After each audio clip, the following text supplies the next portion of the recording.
Hello, friends. Raymond Pankern here, certified financial planner in Baton Rouge, Louisiana.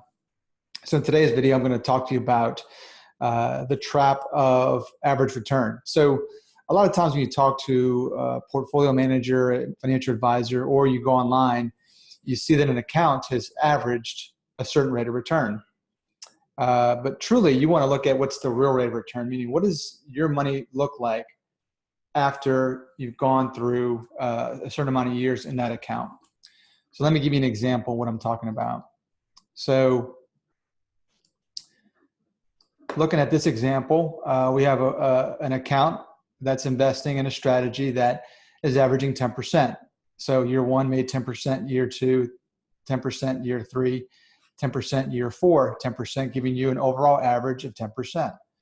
So if somebody told me I have an account that's averaging 10% a year for the past 4 years, I would assume that if I put in $100,000 at the end of year four, I could expect to have $146,000 in the account. Let me show you how that is actually misleading. So let's be a little more dramatic in our example. Let's say you have an account that's averaged or made 75% at the end of year one. The next year it lost 50%. And the following year, again, it made a 75% return. And then in the next year, it lost another 50%. All right.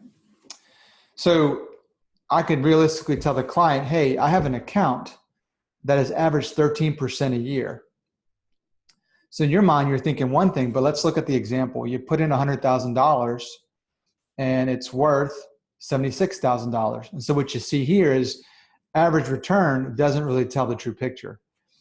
You think you made 13% a year, but truly you lost almost 25% of your money in this account. And so the reason I share this with you is get behind the real numbers of what you're investing in. Don't be deceived by an account that averages a certain rate of return because it's not telling the true picture. You know, you want to factor in volatility. You want to factor in the taxes that you're paying on that account. Also, fees are a major factor. So if your account is averaging 7%, but you're paying a 1 to 2% fee, then the real return is going to be less. And so I also make sure that when you're investing, you know the full picture. So that's your lesson for today on average return. If you have any questions or comments, send me an email. If you like these videos, please subscribe below.